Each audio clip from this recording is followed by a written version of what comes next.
ముంబై సినీ నటి కాదంబరి జత్వానీ కేసులో ఆంధ్రప్రదేశ్ పోలీసు శాఖ పరువు మొత్తం పోయిందని Vinukonda TDP MLA GV Anjaneyulu సంచలన వ్యాఖ్యలు చేశారు. ముంబై నటి జత్వానీ విషయంలో వైసీపీ నాయకుల భజన చేస్తూ చట్టానికి రాజ్యాంగానికి విరుద్ధంగా కొంతమంది అధికారులు పనిచేశారని, ఐపీఎస్ అధికారులు దుర్మార్గంగా వ్యవహరించారని Vinukonda TDP MLA J V Anjaneyulu మండిపడ్డారు.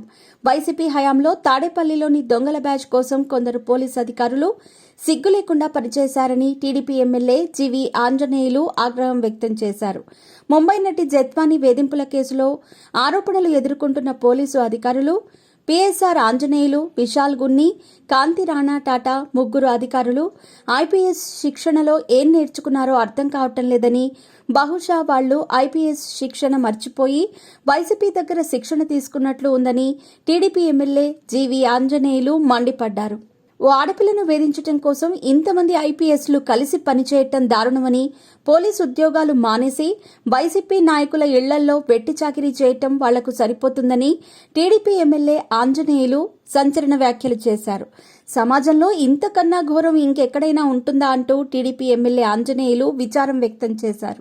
గతంలో వైఎస్ రాజశేఖర రెడ్డి పాలనలో అడ్డగోలుగా పనిచేసిన ఐఏఎస్ అధికారిని శ్రీలక్ష్మి లాంటి వాళ్లను చూశామని, అలాంటి వారు కటకటాల పాలైనా ఇప్పుడు కూడా కొంతమంది ఐఏఎస్, ఐపీఎస్లో మార్పు రావటం లేదని టీడీపీ ఎమ్మెల్యే ఆంజనేయులు సంచలన వ్యాఖ్యలు చేశారు. ముంబై నటి జత్వానీని వేధించినందుకు ఇంతమంది అధికారులు పని కట్టుకుని కుట్ర పని చేశారంటే నిజంగా ఆశ్చర్యం కలుగుతోందని, ఈ పోలీసు అధికారుల వెనుక ఉన్న అసలు నిందితుల బాగోతాలు కూడా త్వరలో బయటకు వస్తాయని, ఆ రోజులు దగ్గరలోనే ఉన్నాయని టీడీపీ ఎమ్మెల్యే జీవీ ఆంజనేయులు అన్నారు. ఇలాంటి దారుణాలకు ఎన్డీఏ ప్రభుత్వంలో అవకాశం లేదని, మహిళలపై వేధింపుల విషయంలో చంద్రబాబు నాయుడు కూటమి ప్రభుత్వం కఠినంగా వ్యవహరిస్తుందని టీడీపీ ఎమ్మెల్యే జీవీ ఆంజనేయులు స్పష్టం చేశారు.